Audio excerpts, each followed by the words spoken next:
Well, hello, my name is Dan Konjorski, and this is Past, Present, and Perspective. And this is the other host, Derek Gray, of Past, Present, and Perspective. And we're here today. We're going to talk about, what are we going to talk about today? The economy, the mortgages. Yeah. What are they going to do? The suggested new 50-year mortgage, which is absolutely crazy. Yeah. Can you imagine a 50-year mortgage? Thing is with a 50-year mortgage, I guess you could get lower payments? Lower payments, but then would you ever own it? No. No. Yeah. In fact, you would be paying the bank more than anything. I mean, they would get, the bankers would make a lot of money off of us. They're going to get their interest first. Yeah. Unless your payment is small enough to where you could do the payment and then send in a check for a principal. Yeah. But yeah. Send in a check. Dude, we don't send in checks anymore, man. Wow. Yeah. I never realized I'd date myself like that. Who pays the bills, man? Yeah. You or the wife? I'm the one that I pay the bills. I'm kidding, man. I know, but I guess this is just like just a term that, send a check, Yeah. So. Yeah. That's an old school term. Yeah. But you're not that old, man. I'm older than you. Yeah. But I'm pretty old. You're pretty old? Yeah.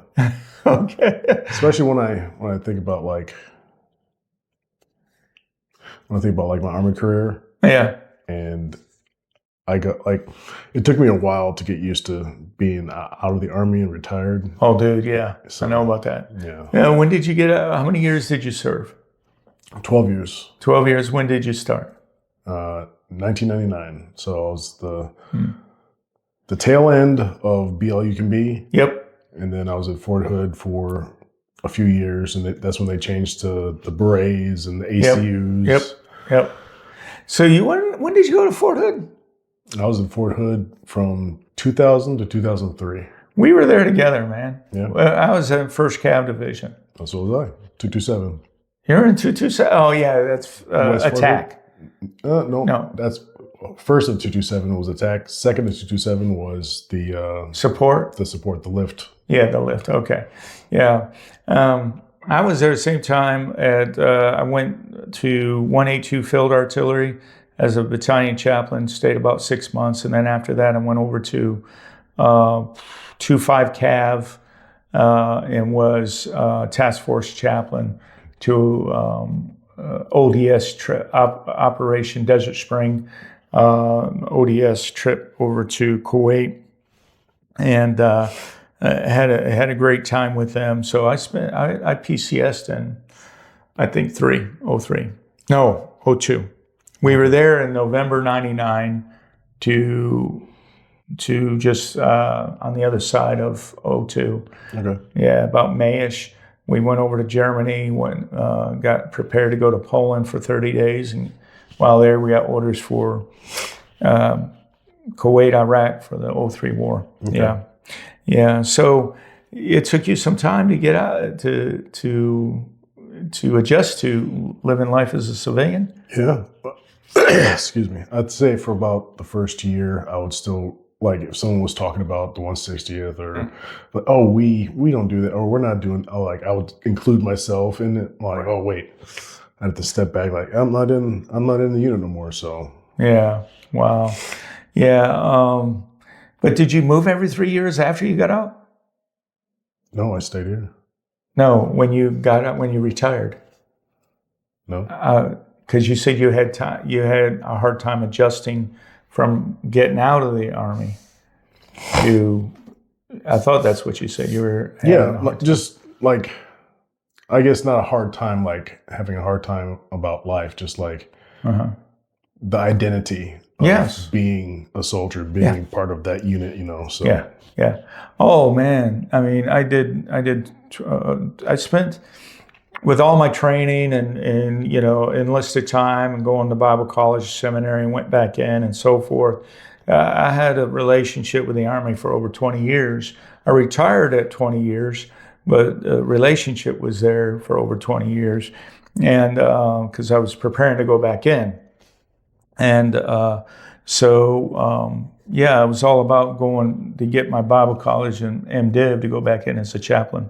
But what I wanted to share with you is we were talking about mortgage, and then we got into our military.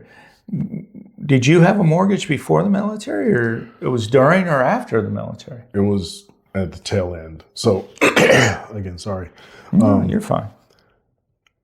Most of my career, I was a single soldier living in the barracks. Okay. So Fort Hood, lived in the barracks. When I got to Fort Campbell, I was still in the barracks, and that was good for two things. I like to deploy, and being in 160th, we go for 2 to 4 months time spans. Right. So I was constantly gone, and it was no worries because I was in the barracks, didn't have to worry about anything. Right. And then I got married and got a house, and went through all that, and it wasn't that hard. And I ended up asking my dad, like, why didn't you ever use the VA home loan? Yeah. I never thought he didn't know he could or didn't know how to do it because the mechanisms weren't there when he got out. Right. To help him. So. Right. Yeah. Yeah. You'll be surprised. A lot of people, especially in his era, was he Vietnam era or prior? Yeah. Okay. Vietnam era. A lot of Vietnam veterans came out of the war not realizing their benefits. Yeah. But then again, the old system of the VA, there was some injustices and some stuff like that, or people just didn't have the knowledge. Yeah. They weren't it was later the VA attempted to correct that. I met some veterans in my counseling career that really were impacted by a lot of, no, you don't qualify for this, you don't qualify for that. But I think it was our war in 2003, the war on terror, that opened the door for Vietnam veterans to start getting benefits. Yeah, there. I think maybe 2 years ago, or maybe 1 year ago, they did that thing where, like vets of that era could get like a pension. Yeah. Right. And my dad, we put in for my dad, but he makes too much money from his pension from the sheriff's deputy. So yeah. So our first mortgage, really, my wife and I, we got out of the military under the Clinton administration, and Clinton was downsizing the military at the time, and so he would give soldiers money to get out. Okay.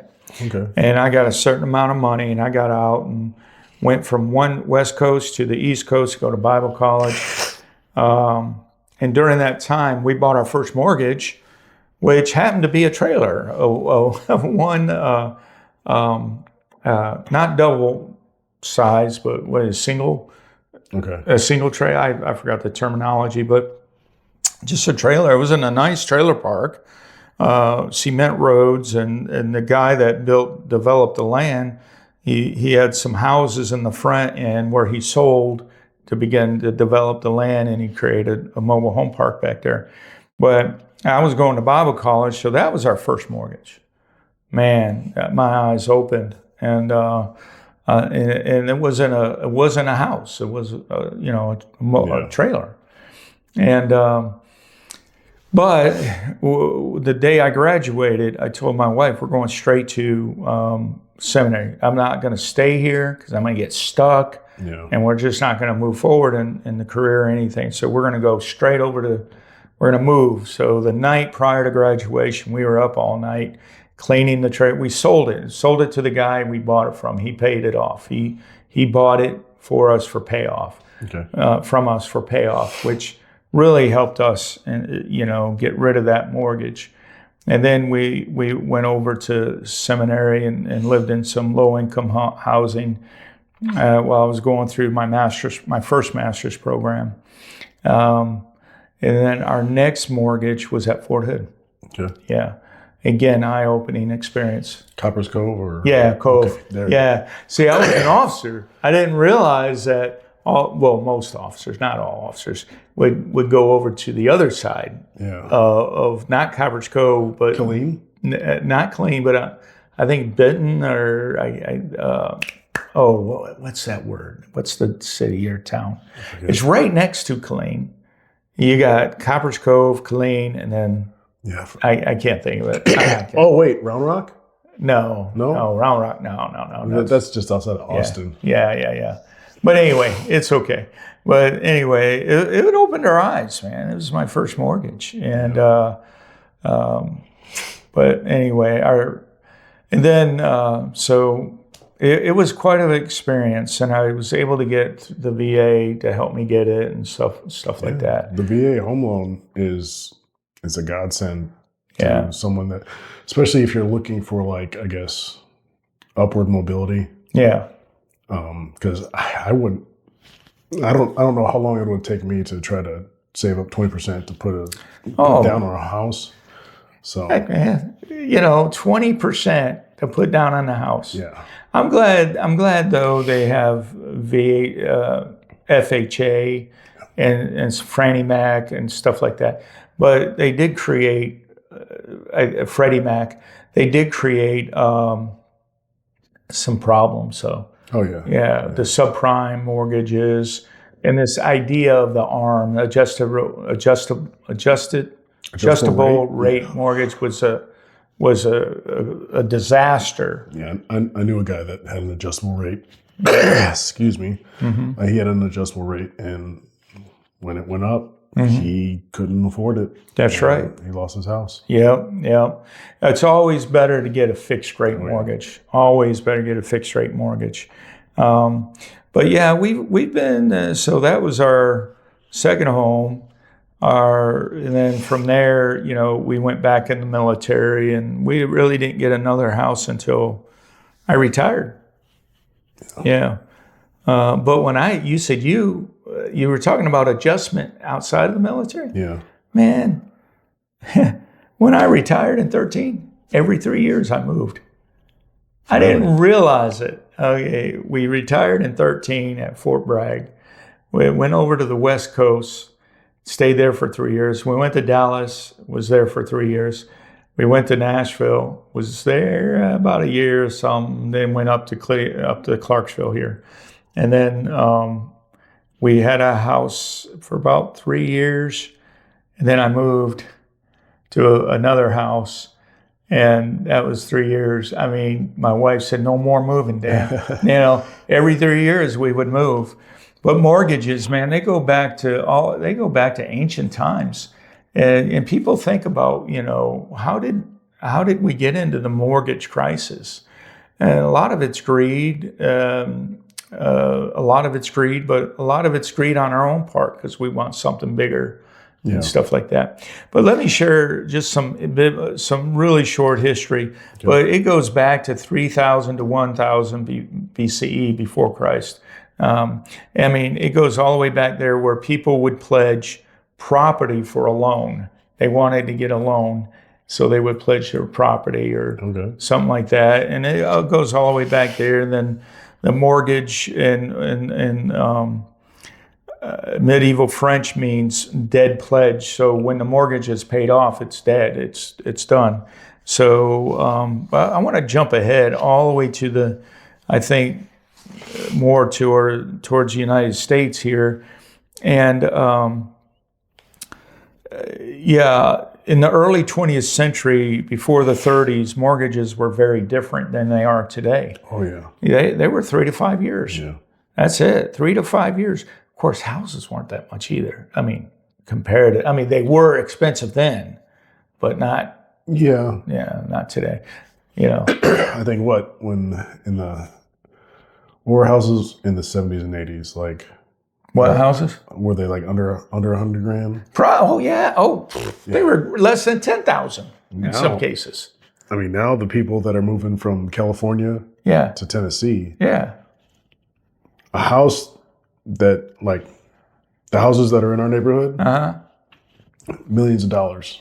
Oh, yes. in California. So Oh, they yes. sell for millions of dollars, and they come here. Uh-huh. They're like, oh, Oh, I can buy that yeah. for a quarter or half. Mm-hmm. Yeah. So Yeah. Um, so there were large down payments back in the 30s, yeah. but interest only payments too. And so people would having to redo the loans a lot. It was very different. And then you had the reforms after the Great Depression and so forth. Yeah. But just personally, if you're going to go get a mortgage today, they're saying to us, people are not doing it until their 40s. But they're also not getting married until later in life too. Yeah. It's just crazy out there. What are you seeing out there in the field that you work in? Do you see a lot of younger guys? Is there jobs available in where you work at, or is there a need for more officers where you work at and so forth? There's people staying away from that field. Yeah, but I mean, mostly the people I work with are ADAs. So Oh, okay, yeah, they're lawyers. yeah, so okay. they got tons of schooling. Right. Yeah. Yeah. They're making enough money to afford a house Right. or an apartment or Yeah. whatever. But Yeah. Yeah. it sucks that, like, I look at the renting, the costs that people like rent a house or rent an apartment for, and Right. I'm like, what? Right. Just buy Same a thing house. as just buy a house. But then for me, and being in the military and having that VA home loan, I didn't have to have a down payment. Yeah. So And a large amount of people Yeah. in today's workforce, they don't have that availability unless they go through the FHA and yeah, Freddie Mac and maybe some other grants or something like that. It's available out there. You just need to do the research. yeah. But people don't know how to do the research either. And some people are lazy and that Yeah. don't want to put in the work or Yeah. the research to do Yeah. it. Yeah. So what you said something about the economy. What do you think of the state of our economy today? Well, I don't know.